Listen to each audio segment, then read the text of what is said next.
ជាសិស្សថ្នាក់ទី11ពេលនៅវិទ្យាល័យទូទៅមុនបន្តហើយថ្ងៃនេះដែរខ្ញុំនឹងលើកយកប្រធានបទមួយមកបកស្រាយគឺការចូលរួមថែរក្សាការពារសិល្បៈបុរាណខ្មែរយើងសិល្បៈបុរាណខ្មែរយើងគឺមានច្រើនទម្រង់ណាស់គឺជាស្ថាបត្យកម្មចម្លាក់គំនូរតន្ត្រីរបាំអក្សរសិល្ប៍និងខ្សែភាពយន្តជាដើម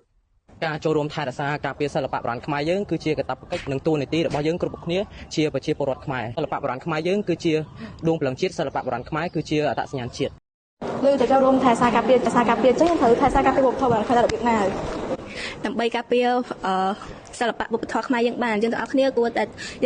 ែចូលរួមថែរក្សាវប្បធម៌ខ្មែរយើងគួរតែចែករំលែកសិល្បៈខ្មែរយើងឬមួយក៏វប្បធម៌យើងនឹងទៅកាន់ខាងក្រៅដើម្បីឲ្យប្រទេសជិតខាងហ្នឹងស្គាល់យើងកាន់តែច្បាស់តាមរយៈការ like share ឬមួយក៏យើងខ្លួនឯងផ្ទាល់ហ្នឹងឲ្យយល់ដឹងនិងស៊ីជម្រៅកាន់តែច្បាស់នៅវប្បធម៌របស់ខ្លួនឯងផ្ទាល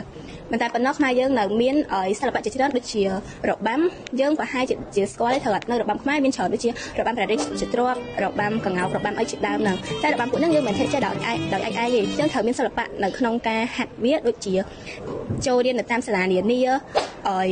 យការឬមួយក៏យើងអាចតាក់ទងមកតាម page ក្រុមយុវជនល្ខោនខោរបាំចំនួនថ្មីក៏បានដែរនៅពីនេះទៅទៀត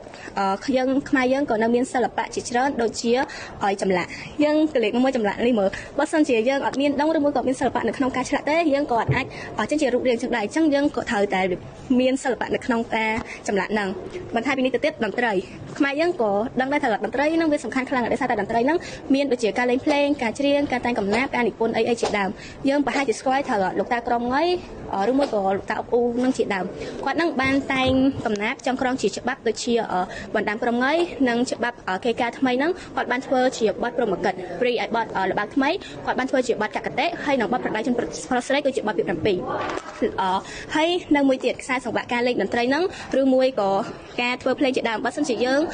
ងអត់មានជំនាញអត់មានសិល្បៈឬមួយក៏យកបានទៅរៀននៅសាលាផ្ទាល់ក៏ទៅរៀនខ្លួនឯងអញ្ចឹងយើងប្រហែលជាលេងអត់ល្អអញ្ចឹងយើងទាំងអស់គ្នាគួរតែចូលរៀនដើម្បីយើងលេងភ្លេងតន្ត្រីឲ្យបានបន្ថែមពីនេះទៅទៀតខ្មែរយើងក៏នៅមានសិល្បៈអក្សរសិល្ប៍ខ្សែភាពយន្តដូចជារឿងពុទ្ធសាសនាមានកងរៃរឿងព្រះវេស្សន្តររឿងព្រះតេមីរឿងផ្កាស្រពោនរឿងនិយាយទៅមានរឿងច្រើនដែលយើងត្រូវមើលហើយរឿងទាំងអស់ហ្នឹងដែរបានបញ្ចាំងឲ្យយើងឃើញពីទស្សនវិជ្ជានៅក្នុងសម័យមួយនៅក្នុងសម័យកាលមួយហើយឲ្យ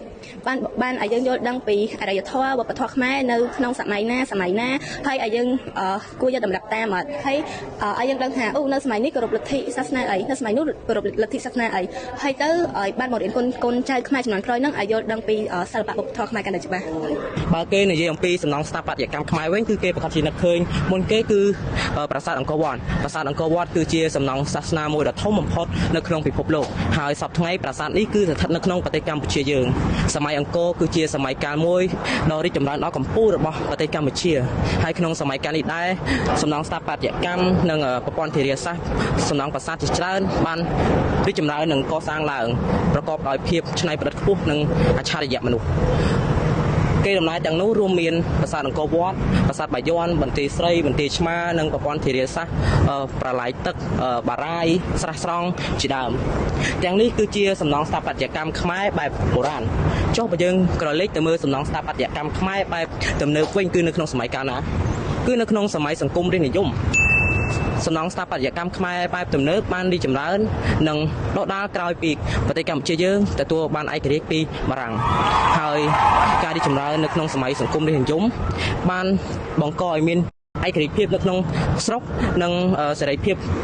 ទាំងអស់គ្រប់វិស័យដូច្នេះយើងមានឱកាសក្នុងការកសាងប្រទេសឲ្យមានការរីកចម្រើនហើយក្នុងពេលនោះដែរមានកម្ពុជាស្ថាបត្យករខ្មែរមួយរូបគឺលោកវណ្ណមនីវណ្ណជាស្ថាបនិកនៃសំណង់ស្ថាបត្យកម្មខ្មែរបែបទំនើបរួមមានពហុកីឡដ្ឋានជាតិអូឡ িম্প ពិកសន្និសីទចតុមុខវិមានឯករាជ្យជាដើមរួមមានបុរី100ខ្នងផងទៀតយ៉ាងនេះគឺជាសំណង់ស្ថាបត្យកម្មខ្មែរបែបទំនើបនៃទសវត្សរ៍60ចាប់ពីឆ្នាំ1955រហូតដល់ឆ្នាំ1970ទន្ទឹមនឹងនេះដែរចម្លាក់ខ្មែរក៏ជាសិល្បៈមួយបែបដែលមានទំនាក់ទំនងយ៉ាងខ្លាំងជាមួយនឹងស្ថាបត្យកម្មបើតាមការសង្កេតចម្លាក់របស់ខ្មែរយើងគឺមាន3ប្រភេទចម្លាក់លឹបចម្លាក់លៀននិងចម្លាក់លោតចម្លាក់លឹបគឺជាចម្លាក់ដែលគេឆ្លាក់នៅលើផ្ទាំងថ្មលូនចូលទៅក្នុងផ្ទៃថ្មមើលទៅមិនសូវឃើញហោះចេញពីផ្ទៃថ្មខ្លាំងនោះទេចំពោះចម្លាក់លៀនវិញគឺជាក្បាច់ដែលគេឆ្លាក់លៀនចេញពីថ្មខ្ពស់ព្រោះគេដាក់សាច់ថ្មនោះចូលទៅជ្រៅមើលទៅរូបចម្លាក់ដូចជាហោះចេញពីថ្មអញ្ចឹងចំណែកឯរូបចម្លាក់លោតវិញគឺជាចម្លាក់រូបសត្វឬក៏មនុស្សមិនមែនឆ្លាក់នៅលើជញ្ជាំងទេតែគេឆ្លាក់ដាច់ចេញពីជញ្ជាំងប៉ុន្តែផ្នែកខ្លះទៀតជាប់នឹងដោយជើងតម្រឬក៏វត្ថុអ្វីមួយដើម្បីទប់ពីក្រោមព្រោះខ្លាចរលំ